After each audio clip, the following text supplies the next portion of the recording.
Often hear about promoting from within, and as Vani had asked Geetika, sometimes women get a bad rap, they don't get promoted and all of that. Of course, Nandita beats that kind of trend, and we'd love to kind of talk to her more about that.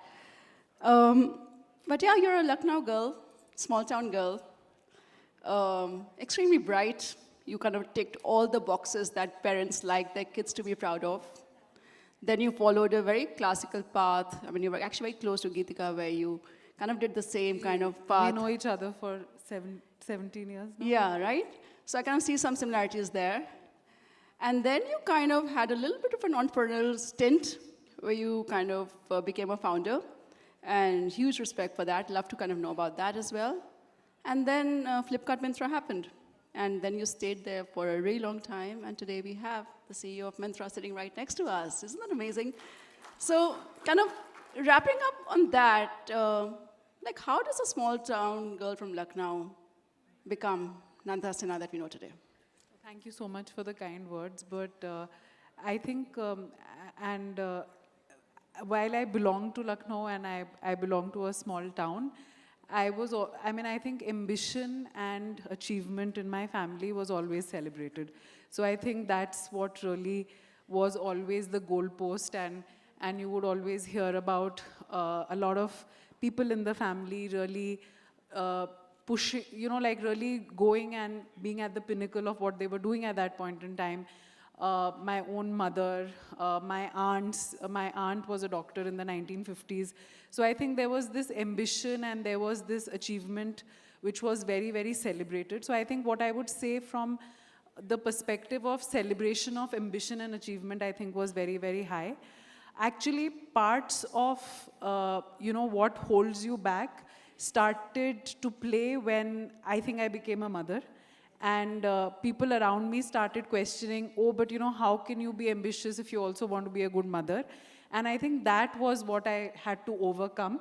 But being from Lucknow actually had nothing to do with the kind of ambition and the kind of dreams. And I think we underplay the role of role models who are maybe immediate, but also like my father would, because I'm from UP, he would give me cuttings of girls topping the civil services exam and saying, this girl has done this. And, just for your reference, no pressure, but, look at it. So I think that, and even, movies, films, books, you can really set the world is your oyster. So I think that's probably what I always grew up with. And then that's a fantastic start to life. I think doubt gets sown early, and if that can be avoided, I think it saves you a lot of therapy later.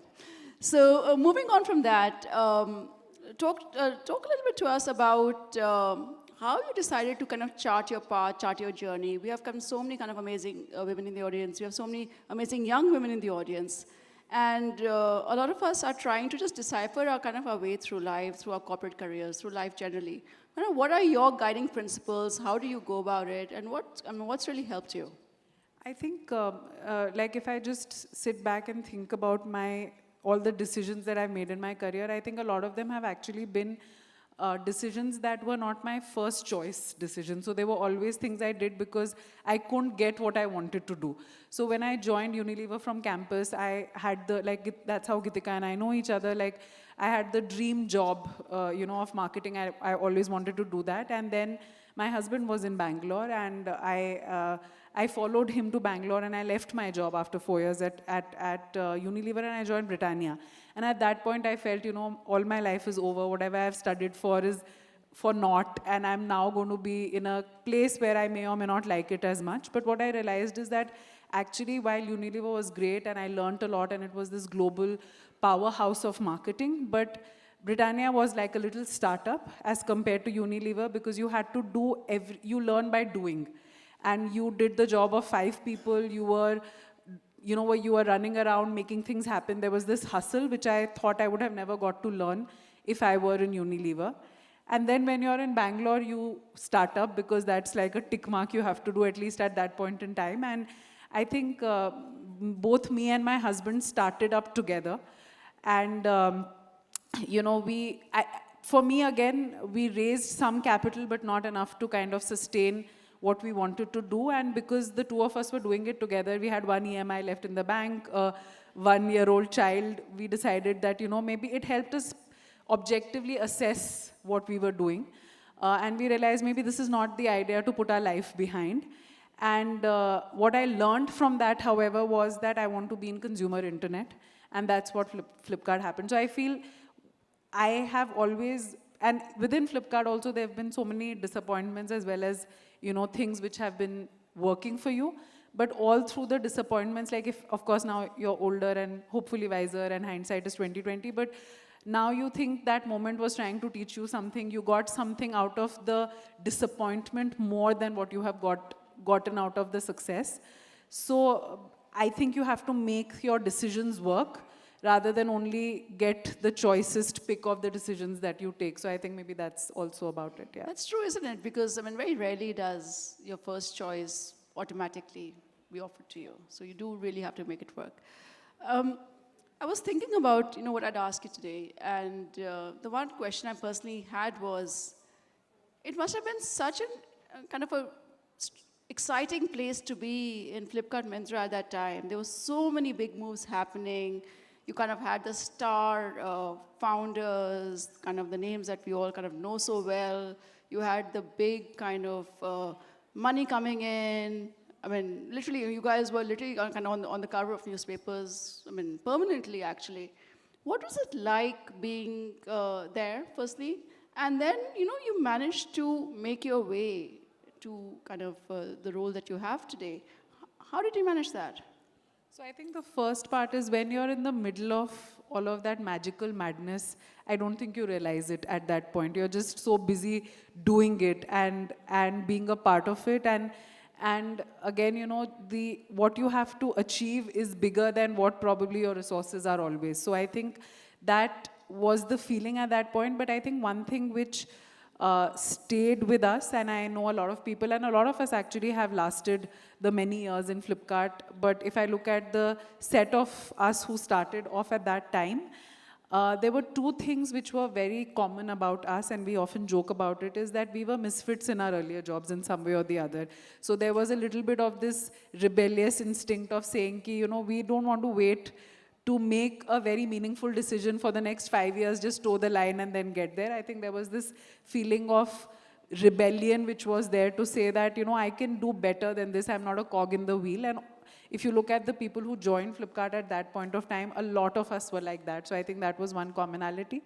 And the other thing was that truly, sometimes stupidly, I think we believed that we are changing the world. And, we would walk into rooms, and I would walk into rooms with my former colleagues, at Unilever or Britannia, etc. And I would, I don't know where we got the guts and the audacity and the gumption to just, say that you are going to miss the bus. If you don't do this, you're going to miss the bus, and you have no idea what's happening.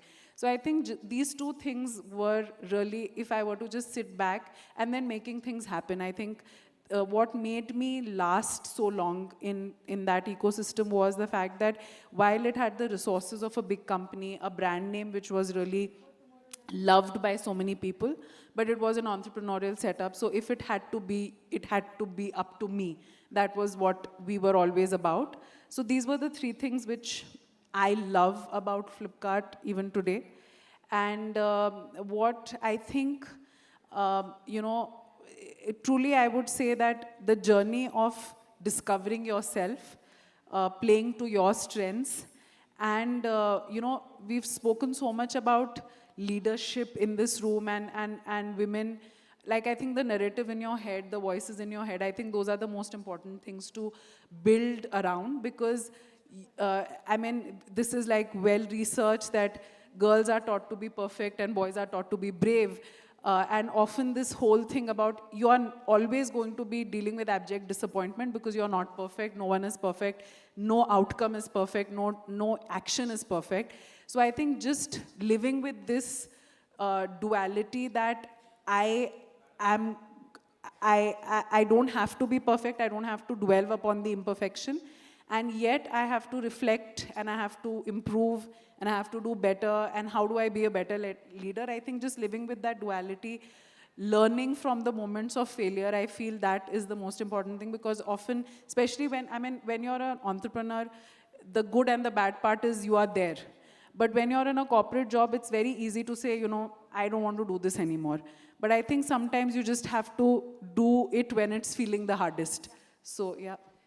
Yeah, I mean, that's so true, right? Because entrepreneurs don't have the option of giving up usually. It's very hard to give up when you're an entrepreneur. A lot of kind of happens when you say, I'm done. And in a corporate, you seem to have a little bit more optionality for that is. But you have done a lot, and the big billion sales, and you've led so much. Like, talk to us about like, something that you are really proud of what you managed to do like over the years there. I think, if I look at my initial set of years at Flipkart, because we were new, we were setting up a lot of new things. So setting up a lot of categories, right? I think we were always a books and then electronics platform. And I just happened to have the experience and therefore setting up the beauty and personal care business and then setting up the home and furniture business. And by the way, like the furniture business was the hardest thing I did because the physics of furniture is not equal to e-commerce. So, like that learning I had a little later after doing it. And then I think, so for me, that one zone of really setting up everything like food, like while we are now doing it better and we are selling two-wheelers on Flipkart, like I launched that category in 2016. So like just doing so many different things and learning so many different industries. With the Big Billion Day, I think we were on the cusp of immense customer growth because there was 4G happening at a certain pace and therefore e-commerce penetration was increasing. So how did you leverage that to grow? But of course, I mean, I think the last 3 years, I've been super, proud of the team that I've built because we all come together with a single mission. We really trust each other. We build for each other. And I think building defensible moats, I would say, while the competition is really heating up, etc. Like, I mean, Tanya is here. I'm really actually proud of the D2C program that we built because it really felt that you were creating a platform when, of course, like I get so energized with D2C founders. Like they are so entrepreneurial, so innovative, and so industrious that you feel that you have to get into that zone. And I think building a platform with them to really build the best of fashion from India for India, because a lot of the fashion otherwise is very built from the Western gaze in a sense. So I think that I'm super proud of it. So yeah, there are so many things that actually, Nandita did give me the contract, guys. I lied. So PopXO did the launch video for Flipkart Beauty. It was the first ad film that we had done. Thank you for that. So I think that's what Okay, now let's just kind of, we have a few minutes left. I just want to spend 1 minute talking about leadership, right? I mean, we all know the stats, just 17% board positions, 11% leadership roles in corporate India, definitely not enough kind of CEOs. Vani kind of said, it's a rarefied air. It definitely is a rarefied air kind of that you're breathing right now. Did you ever have to tweak your leadership style because you're a woman? And what kind of leadership tenets really helped you? I think, see, honestly, like when even I started working, though I was fortunate to work with a few women leaders, but honestly, you didn't have enough women role models. We don't have enough even now.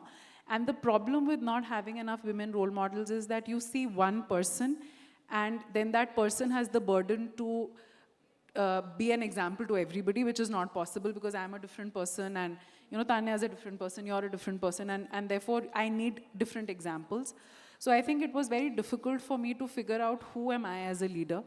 And truly like this Goldilocks or double bind syndrome that we have as a women leader is that you have to be just right. So you have to be just aggressive enough and just not aggressive and just, like that Goldilocks syndrome that we are caught up in is very, very stifling because you really, someone is telling me be aggressive and the other one is telling you, oh, you were too aggressive that day. So I think it takes time to figure out who you are as a person. And I feel somebody told me when I was going through this moment of disappointment at work, someone told me, you seem to be a person who wants to help. And therefore, why don't you think of yourself as a coach, as a leader? So I think who you are, be authentic to yourself, and then you'll figure it out, and the world around you will adjust. I think that's the way that I would look at it. I think that's absolutely true. And I mean, you define audacity. And what is your next audacious dream?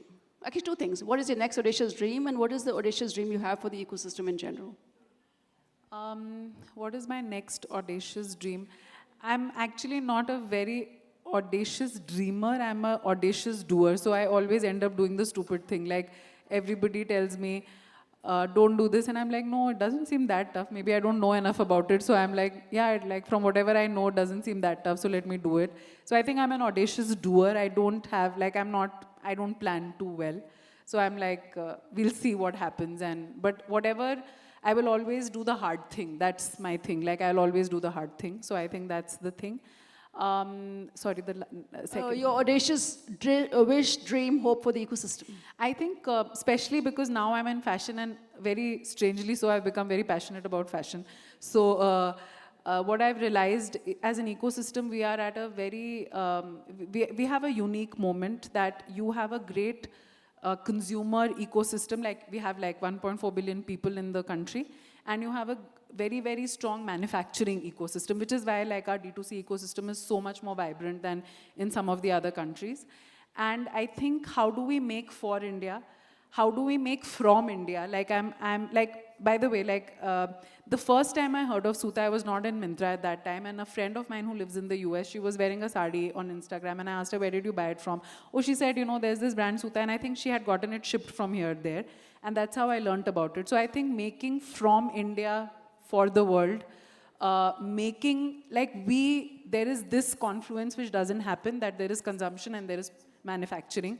And now we are getting so much better at brand storytelling. Again, kudos to the D2C ecosystem. Every day we are waking up and saying, how can we market as well as the D2C ecosystem does? So, so I think that's my dream for us as a country, that we build from India for not just India, but the rest of the world. Building India's alpha using kind of the strengths that we have. Nandita Sinha, everyone, please give a big hand, and thank you so much.